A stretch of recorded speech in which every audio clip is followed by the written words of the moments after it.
All I want is somebody who's ready to reciprocate when I start to care. It just hurts. Today, Derek strikes out in paradise. The below deck guests go wild in the south of France. Are you sure you're gonna help me? You keep your clothes on. And Chief Stew Kate Chastain is here to break it all down. I like to back in so I can make a quick exit. This is your reality check. This is so unnecessary. Y'all should not be watching.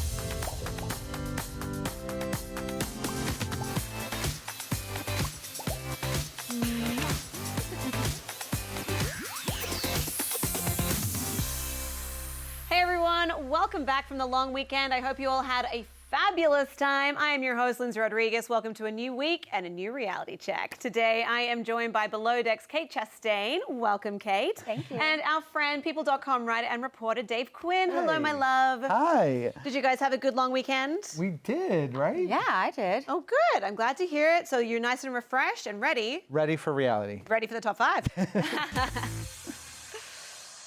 At number 5, Christina Anstead is soaking up some sun before the arrival of her new baby. The Flip or Flop star spent her Labor Day, not literally, lounging in the pool with husband Ant Anstead. And the reality star, who was expecting her first child with Ant, showed off her pregnant belly while relaxing on a pink pool float in a series of Instagram posts. Now, here's a question. She already has a son and a daughter with her ex-husband, Tarek. So do we want to place a little wager as to whether or not this one will be a boy or a girl? Because she is in a pink pool float, which could be a giveaway.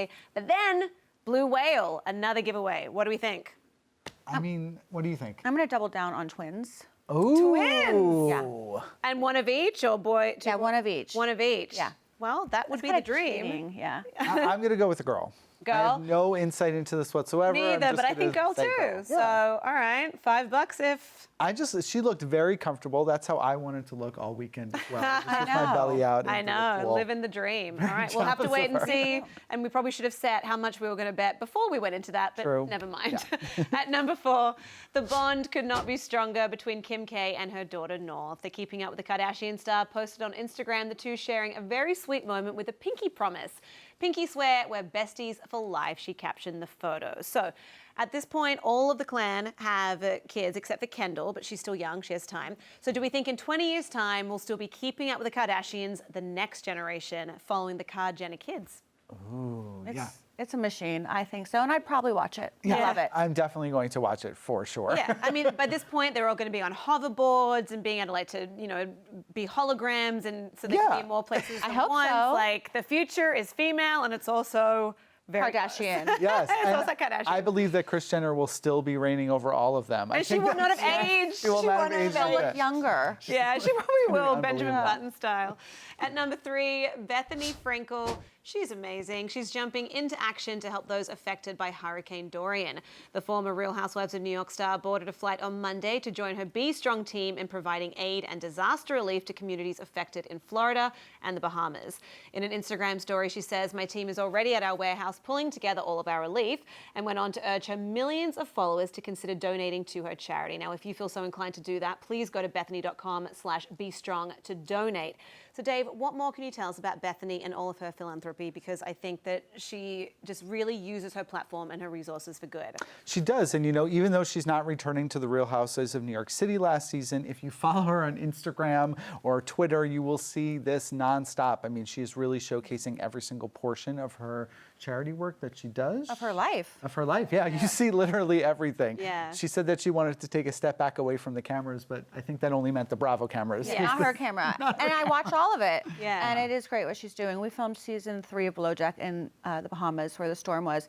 So I'm so happy that she's helping them because she really can. Yeah, she's amazing. doing amazing work. Bethany, we appreciate you. Please come back to the Housewives. Well, the best thing is that she's there on the ground right now, and she said that she's going to be back in time for her daughter's first day of school. So she still really has her priorities. She's in the right superwoman, place. seriously. Yeah. She could do it all. Yeah, she really can. Bethany, we love you. Wow. At number 2, Rick Ross is coming clean about his very tumultuous life, including his abuse of codeine and his life-threatening health battle last year. In an excerpt from his memoir, the former VH1 signed judge says, "I had a seizure and the girl I was with told a friend that I had myself, and I was foaming at the mouth. When the paramedics arrived, I turned them away, but then I started coughing up blood in the shower.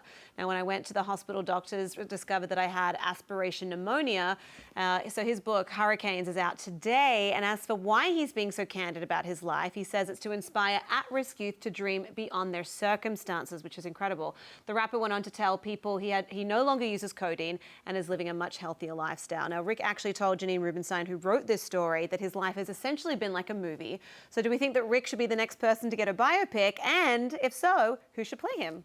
Well, whoever it is has to be very comfortable with doing a scene where you defecate yourself after having a seizure. I mean, that is an insane story. I know, I mean, really, really brave of him to come forward with that. I wouldn't have put that in my memoir. I mean, I think he could have gotten the point across and left that detail out. Yeah. But it's so real then. It really, and to his point, he's really trying to get the message across to youth, particularly at this time in America where opioids are obviously sweeping the nation and a problem for so many, that like this is not a path you want to go down.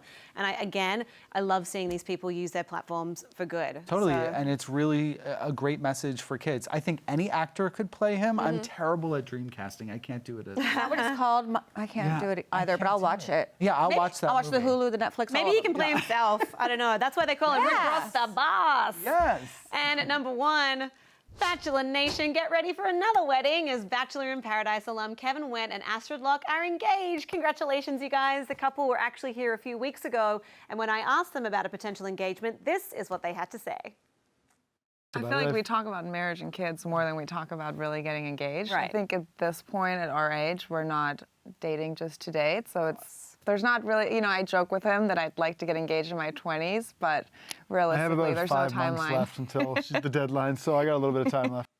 Well, ask and you shall receive, because the couple got engaged in Toronto last Wednesday, and Kevin proposed with a custom cushion-cut diamond ring from his family's jewelry store. And here's something really cool. His entire family have actually proposed with rings from that shop for the past 135 years, which I just think is such an amazing tradition.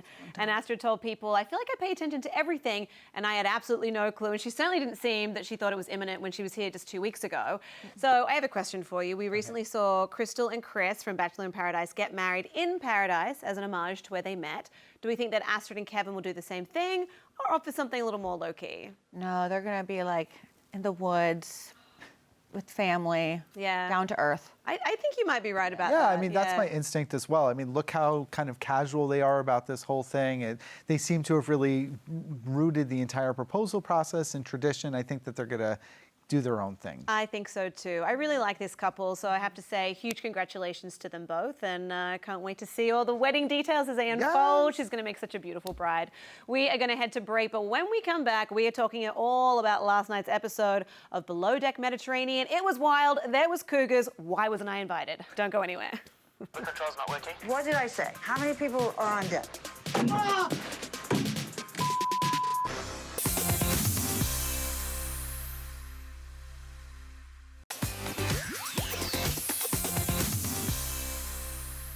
Hey everyone, welcome back to the show. I am here with Below Deck OG Kate Chastain. She's also my gingham buddy today. And People.com writer and reporter Dave Quinn. Hey. We are going to talk about last night's Below Deck Mediterranean because it was a hot one. It was crazy. Yeah, so it was the second episode with new addition Chef Ben, and he just could not seem to get the food hot enough for the guests. Mind you, they were so drunk they probably wouldn't have noticed if it was hot or cold.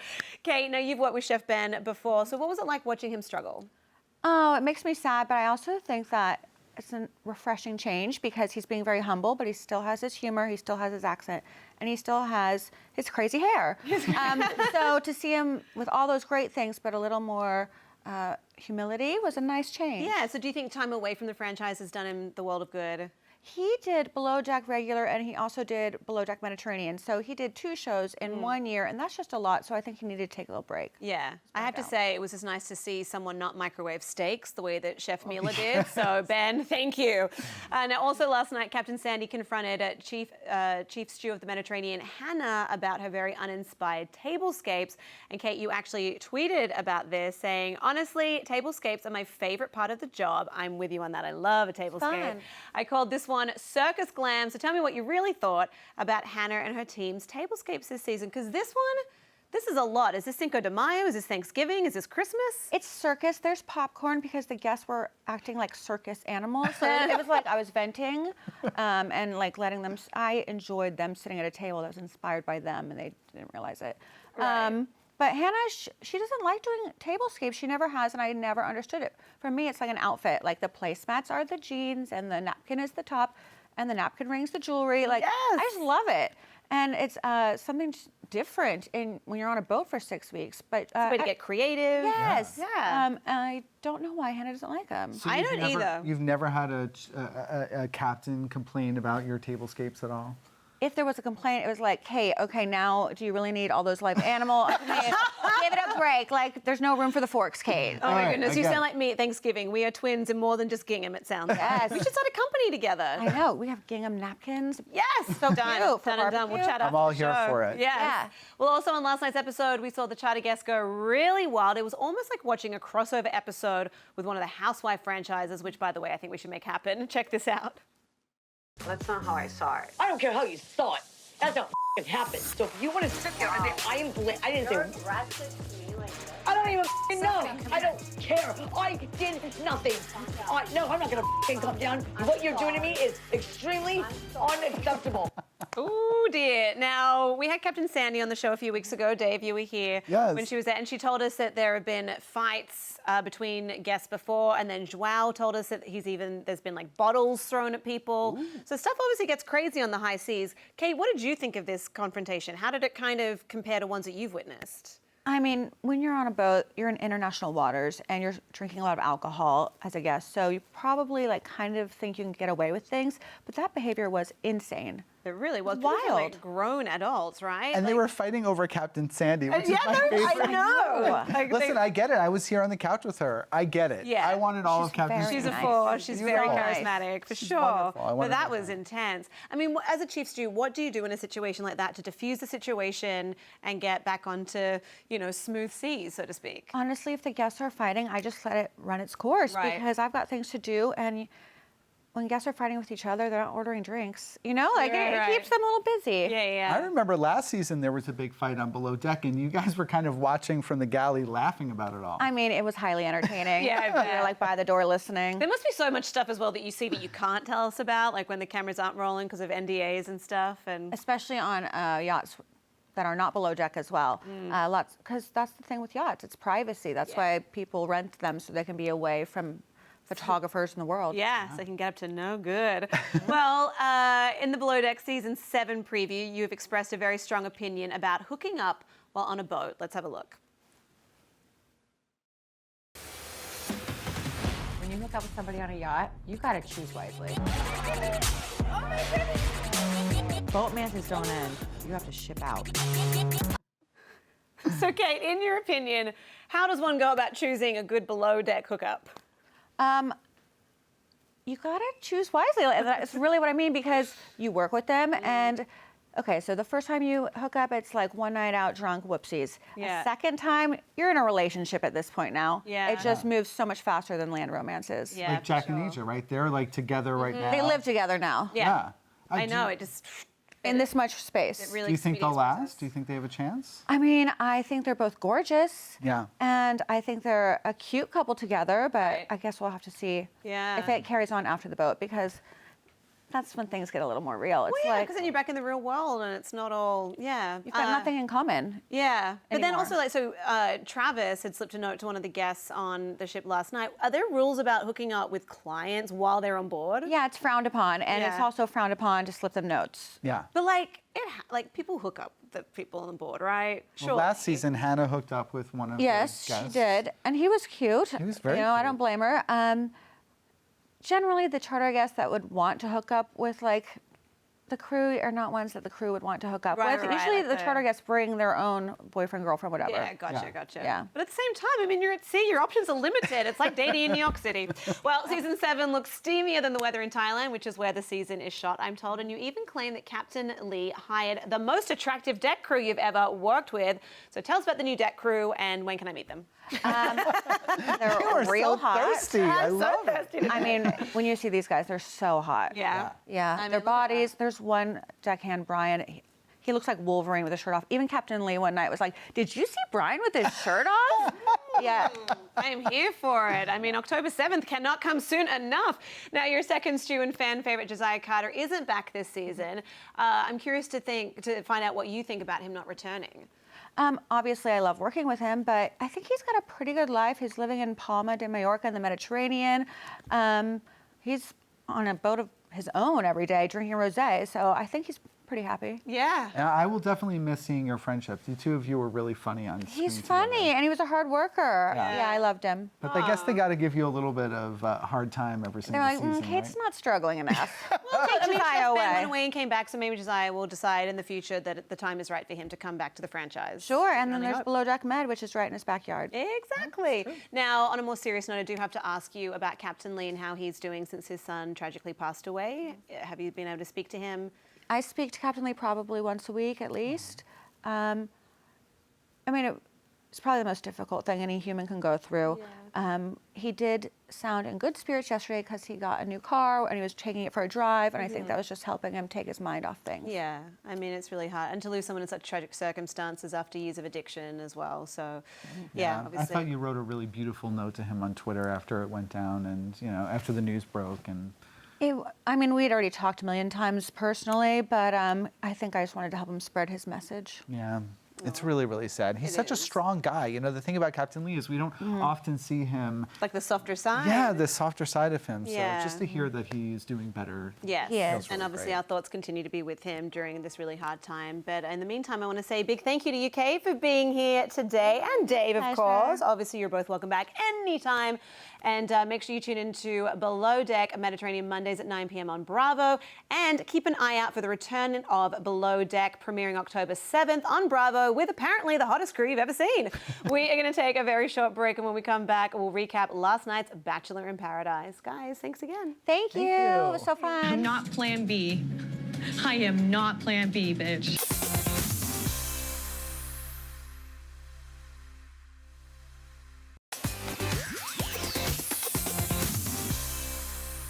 What's up, everybody? Welcome back to the show. I am now joined by People staff writer Dana Rose Falcone, who's going to break down last night's Bachelor in Paradise episode.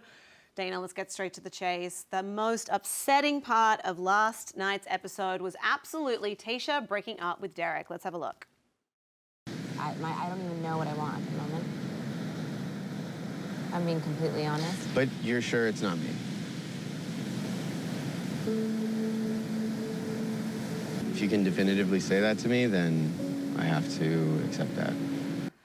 So I have to just caveat something and just say that Derek handles everything with so much class, no matter what is thrown his way. I really don't understand why he's not having better luck. He's now 0 for 2. We saw, obviously, what happened with Demi and now with Tayshia. And now he's decided to leave Paradise. It's really heartbreaking, and especially this is his second time around in Paradise. He was engaged, and then off screen, they had the breakup, so he came back here, and I think all of the fans were really rooting for him. This is his second breakup. It's really devastating, and I don't think anyone expected him to leave. I think there's always hope with Paradise that someone new is walking through the door, of course, onto the sand, and that there might have been someone for him. So it's kind of just devastating to see him give up like that. Well, not just to give up, but also to walk away convinced that this is always going to be the way things are going to be for him, and that his person is just like not coming, and that he's doomed to just always be second best. We actually have footage of him leaving if we want to play that right now. I wasn't ready to go home right now, but it's time for me to leave. I always thought I would have found somebody by now, without a doubt. What I worry about now, as time moves on, is that I'm never going to find that person. Derek, you are going to find that person. I swear to God. I swear that you will. I don't know. I feel like Derek for Bachelor. That should start trending. I know that people are kind of excited about the idea of that. Yeah, after the Demi breakup, people were cheering for him as Bachelor, and now I think more than ever, there's definitely a reason to make that case, because he's looking for love. He's like, I'm at the age, I'm ready for marriage, I'm ready to start that life. And to hear someone say that they don't think it's out there, that they thought it would have happened by now, it's just heartbreaking. I mean, we've all been that person at one point or another, but I just feel like he is one of the people that is genuinely in this franchise for the right reasons. Yeah, so despite what let's John make it Paul happen. says. Well, also last night, Hailey confronted JPJ about leading her on because obviously his feelings are still raging strong for Tayshia. Let's have a look. I just am feeling really confused because, like, on our date, I feel like we had a really good time. We talked about, like, having an instant connection. Like, this just came out of left field. I just hit it off with Tayshia first. I don't know. I am not plan B, bitch.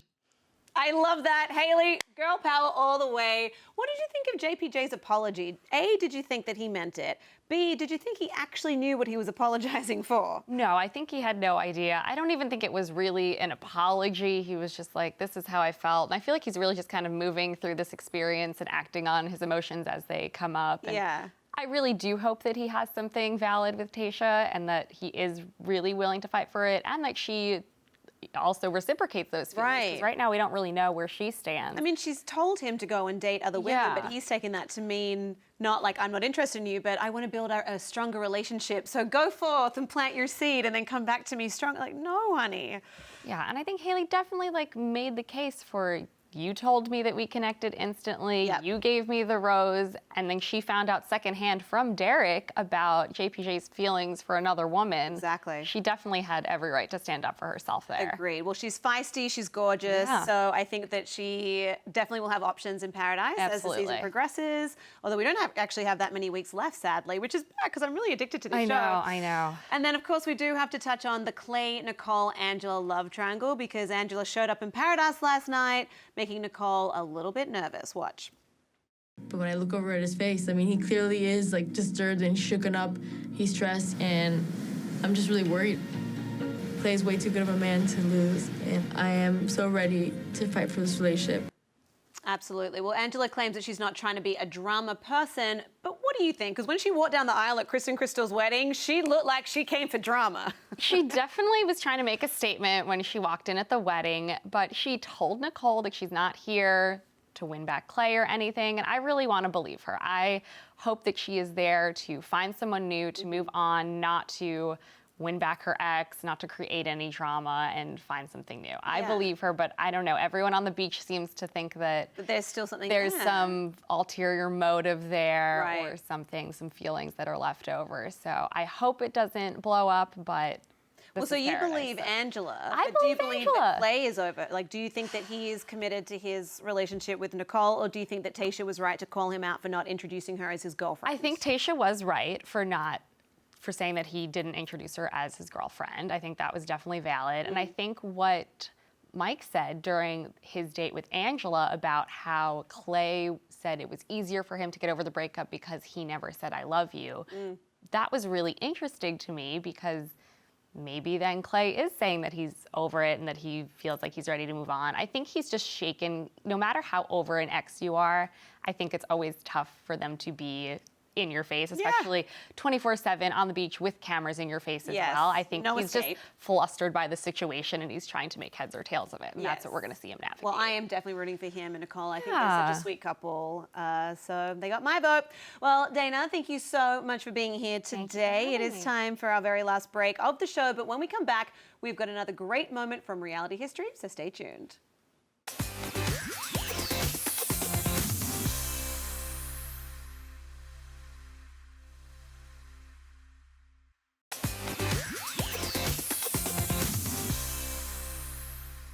Well, sadly, that is it for today's show, but I would like to thank my guests, Kate Chastain, Dave Quinn, and Dana Rose Falcone for being great panelists today. I don't know why I'm motioning here. There's no one there. I'm all by myself.